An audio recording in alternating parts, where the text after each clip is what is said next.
Good evening. Thanks for joining us. I'm Calista Solon. You're watching nlcTrans. Tonight I'm here with my dear friends and co-hosts, Tara Alexander and Renee Benoit. And I'm going to talk just a little bit about the sort of bad news that we've had recently. But we've got a bunch to talk about Prop 8, and Tara has compiled a bunch of information, so we're going to get to that in a second. I just wanted to talk about some news that we received. It's been a rather interesting couple weeks of news. Yeah. This was, I think, from yesterday, and it was pretty horrifying. And I think I'll just read this to you. This was about an incident in New York, which is really, really horrifying. But this was Riverside, New York. A man is accused of fatally striking a 17-month-old infant he was babysitting Sunday night on the Shinnecock Indian Reservation on Long Island, according to New York State Police. Suspect has been identified as Pedro Jones, 20, of Southampton.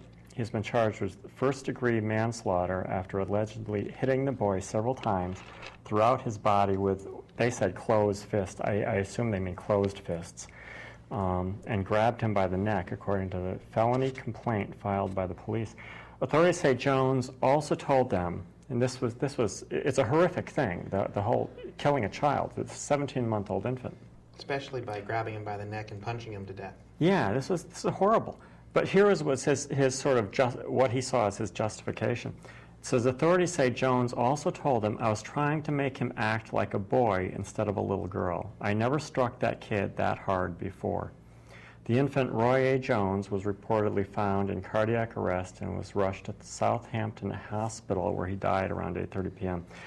"I just found out my grandson died last night. That's all I know," Donna Collins Smith told, this was WPIX, Channel 11 News. Police said Jones, who is not a member of the Shinnecock Nation but lives on the reservation, is the boyfriend of the baby's mother. This was from the grandfather. "He infiltrated my family through our trust, through the heart of my daughter, and then stole the life of her child." So this was Daniel Collins, who was the grandfather. "I hope the justice system turns around and steals his." Jones pleaded not guilty during his arraignment Monday at Southampton Town Justice Court. He is currently being held without bail at Suffolk County Jail. Additional charges, or the current charge, could be upgraded pending the completion of the investigation. I assume upgraded to murder, they were looking at manslaughter, pending the completion of the investigation. Anyway, horrific thing. This is a 17-month-old baby wasn't being masculine enough for this man, and so was killed. Obviously a little boy, but God, it's hard to believe. Anyway, I wanted to get the bad news out of the way first. That was a horrible thing. What does a 17-month-old baby do? I don't know. It's hard to imagine. The baby went for the doll or something instead of the gun. I don't know. My God, this is an infant. Not that this would be right at any age, but an infant. Anyway, so I wanted to get the bad news out of the way first. That was a horrible thing, and I just wanted to talk about that briefly, that this kind of thing happens, and it just goes to show the mindset of some people is just insane. And so we had a bunch to talk about with Prop 8, which is much better news. And this follows on the heels of the news Diana told us last week. Oh, yeah, that was horrible, too. That was locally. Sort of locally, yeah. About the transgender woman who went to the emergency room. Was it Indiana, I think? Was it? I thought it was a hospital in Indiana. Maybe it wasn't. I thought it was somewhere close by. She goes to the emergency room coughing up blood. And when she goes to check in, they're snickering and making faces, and we all know we have to deal with a fair amount of that when we're in the public, unfortunately. They wrote up her admittance form with an M on it, and she protested, showing them her documentation that she was female. And then she waited for 2 hours, and a doctor came in to see her and told her, "I'm sorry, but we can't treat you here." Yeah. Imagine that. We don't treat your kind here. That's hard to believe, and we were talking about that on the way in. It's like, yeah, I find it hard to believe that a doctor could, in good conscience, do that. Somebody's coughing up blood, and you send them away because they're transgendered? Yeah. It's like unbelievable. You know, what happened to the Hippocratic Oath? Yeah. It's like, fortunately, this person obviously went somewhere else and was... Yes, yeah, and survived. One of the other articles gave a lot more detail, but yeah, she went to another local hospital where they treated her, and they did find that it had been exacerbated because she'd been suffering with it for a number of hours at that point, but they were able to treat her and she was fine. Mm. But yeah, that does sort of raise questions, Yeah. you know, of negligence and such on the part of the hospital. Sure. But apparently that hospital was associated with a local college or university, and they were talking in one of the news stories to some of the I think it was an administrator with the university who was trying to put a better spin on it, and said that we spend a lot of time in the medical programs talking about how to do patient care, how to treat, how to interact with patients, and this doesn't follow any of the guidelines we teach. Right.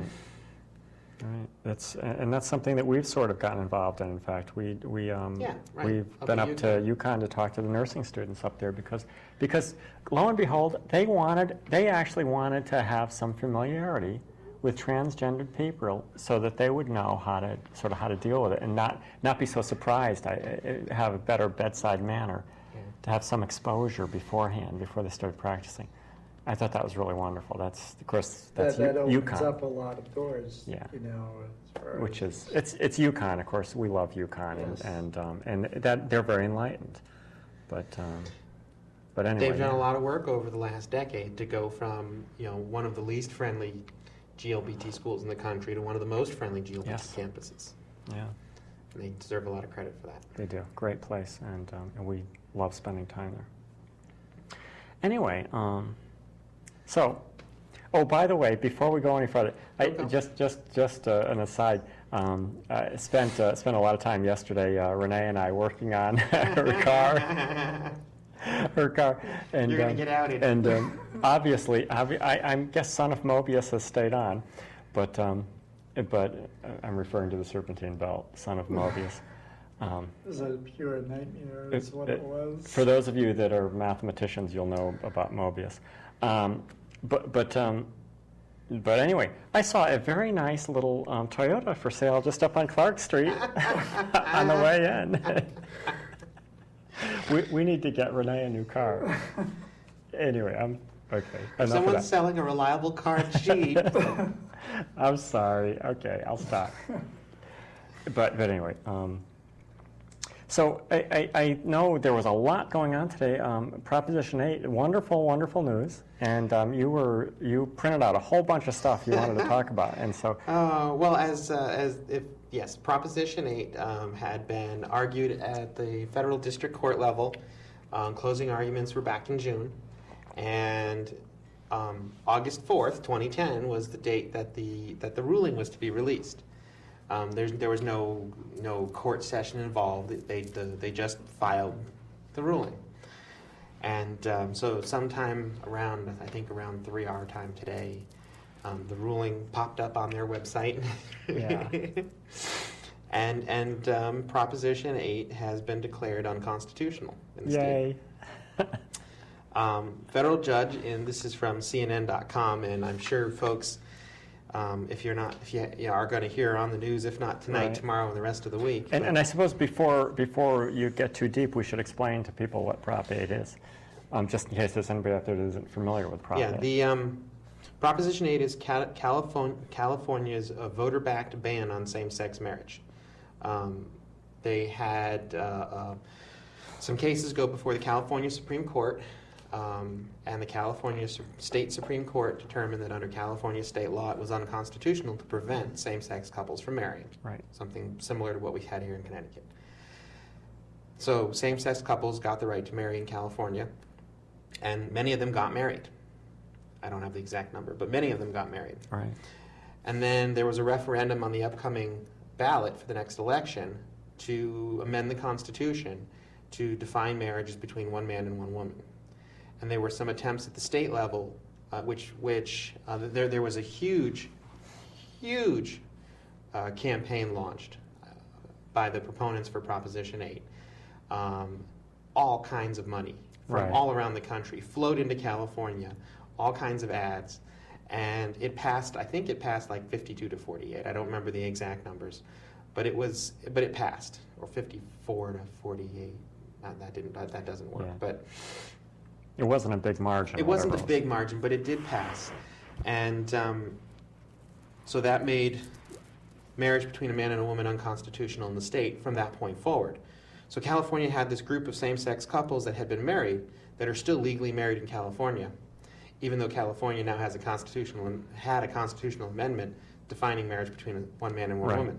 There were some challenges at the state level to say that you can't simply withdraw rights from citizens through referendum. You can extend rights, but in order to withdraw them, you had to go through all these, more sophisticated legal processes other than a popularity vote. Right.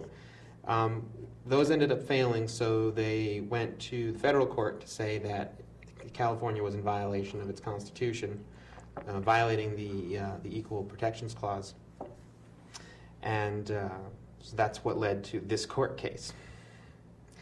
Yes. Is that background? Yes. Great, thank you. So the federal judge in California ruled today that Proposition 8, California's voter-approved ban on same-sex marriage, is unconstitutional. CNN summarizes this by saying, so what happens next? The losing side is hoping the judge immediately issues a stay to stop the ruling from going into effect until the appeals are filed. Basically, all along, it's been assumed that no matter which way the judge ruled, this would make its way through the appellate court and eventually to the federal Supreme Court. All right.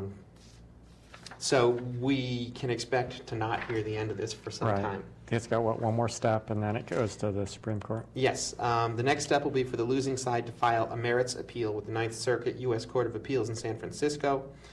Lawyers will argue on the larger legal questions in front of the three judges on the court, and then a written ruling will be issued. The losing side at that stage can then ask an en banc appeal of 11 judges from the court to hear the case. The appeals court has no deadline in which to decide the constitutional questions, so the waiting game could drag on for many, many months. Eventually, when the appellate process is done, they can